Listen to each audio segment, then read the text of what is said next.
Hey Lipsey Guns fans, we've got the brand new Ruger Harrier model. Now this is Ruger's new entry into the AR-15 world.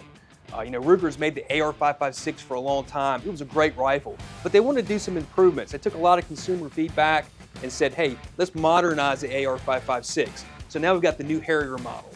It's launched now, and there's two different models. They've got a Magpul Edition model and kind of a basic standard model.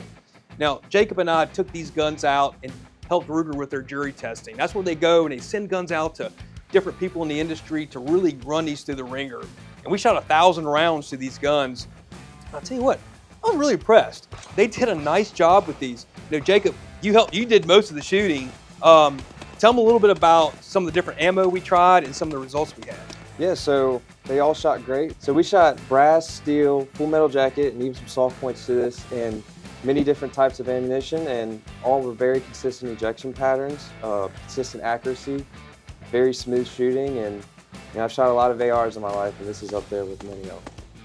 Yeah, I tell you, we shoot a lot of different AR-15s, and I really like this gun at the price point that it is. It's got a lot of features. We'll get into that a little bit. So both of these guns are going to have 16-inch barrels. The Magpul Edition is actually a mid-length gas system. So I like a mid-length gas system, a little bit easier recoil impulse on there, and not as harsh as a carbine gas system. It's got the Magpul stock, Magpul grip. It's got a full rail on top.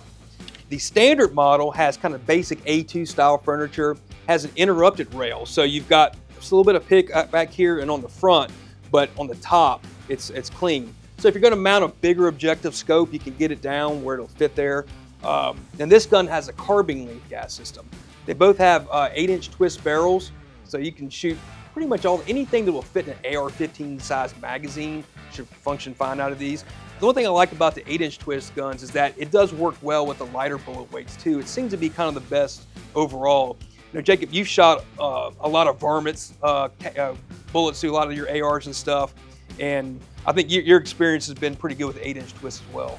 Yeah, it shoots great with 50 grains up to 77. Yeah, so it's a real versatile twist rate. So these guns are about right at 6 pounds empty. Now let's say it's an AR-15, but I tell you what, Ruger does a good job of giving you a lot of value for the money. You got A2 flash hiders on here.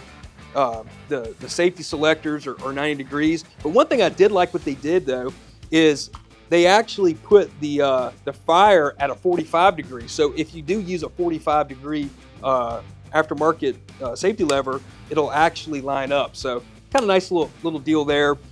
Castle nuts were staked. The gas keys were staked properly on these. It is a full auto bolt, so I like that feature personally in my guns. And got a lot of good things to say about this. Now, obviously they don't come with these optics. This is a Trijicon MRO that we put on this model. This one's got a 3-to-9 burst in there because we did want to do some accuracy testing too.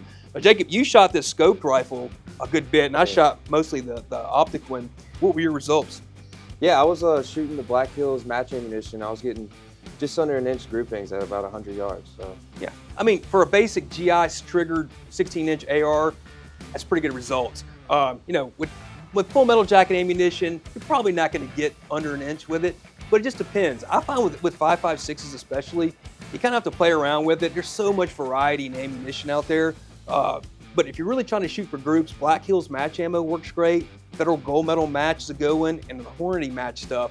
Usually, if those three are my go-tos when I'm trying to determine accuracy, and this gun loved the Black Hills stuff. Yeah, so we shot a multitude of magazines. We shot some Magpul 30s, some Magpul 20s, some GI 30s, and even some generic 30-round magazines we found in our parts bin. And I'll tell you what, they all shot 100%. Magazines, we had some pretty dingy old 30-round mags. They're like, if it feeds out of this thing, it'll feed anything. But it did great. It comes with the Magpul 30s, which those are the industry standards now. So, but I personally like 20-round magazines a lot, especially out in the field. So works great with all of them. Ruger did add QD sots in these guns on the rail, and they have them on the stock, and even on the GI style stock, it's got the QD sockets and of course on the rail here too. So easy to mount a sling. It really kind of gave you everything you need out of the box. So there you have it, guys. The new Ruger Harrier AR-15s. This is Ruger's newest effort into the AR world, and I think they did a pretty good job on it.